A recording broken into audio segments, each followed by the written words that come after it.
बिस्मिल्लाहिर्रहमानिर्रहीम।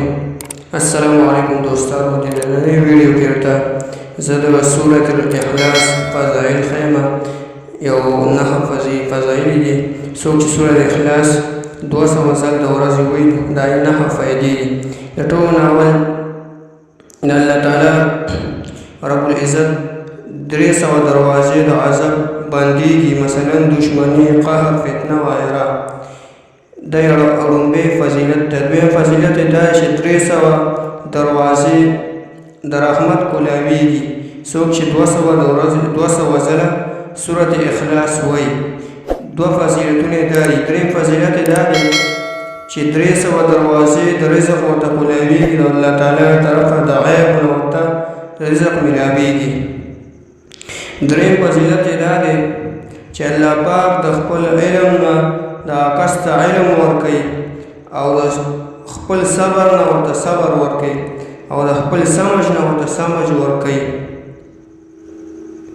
پنځم فضیلت دا دی چې شپږ دېرش ځله د قرآن ختمولو ثواب ورته میلاویږي. شپږم فضیلت دا دی چې د 50 کالو ګناهونه معاف کیږي، خو دا ګناهونه چې کوم دلته کې یاد شوي دي او حدیث مبارکو کې راغلي دي د درود شریف او د ذکر په فضیلت باندې چې دې سره ګناهونه معاف کیږي، نو دا صغیره ګناهونه دي. کبیره ګناهونه بغیر توبې نه معاف کیږي.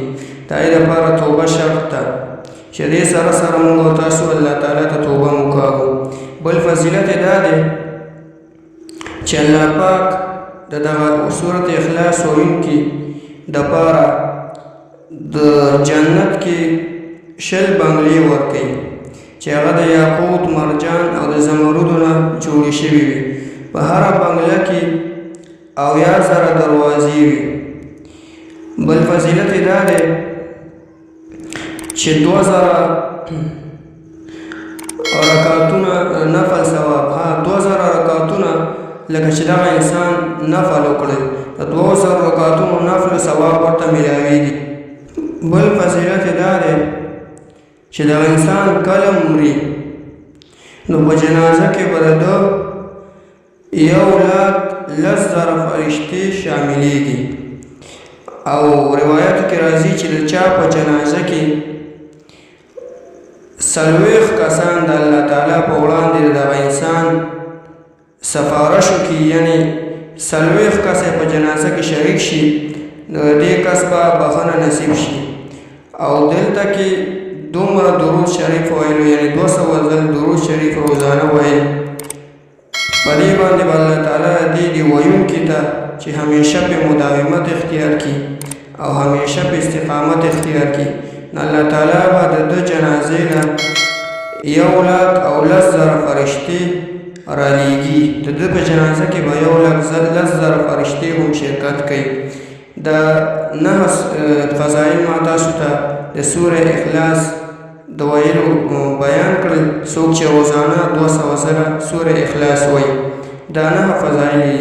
دې نه نور هم زیات فضایل راغلي دي، هغه د احادیثو په کتابونو کې موجود دي. او 9 فضایل ما تاسو ته بیان کړل. الله تعالی موږ ته په دې باندې د عمل کولو توفیق را نصیب کړي. هذا واخر دعوانا ان الحمد لله رب العالمين.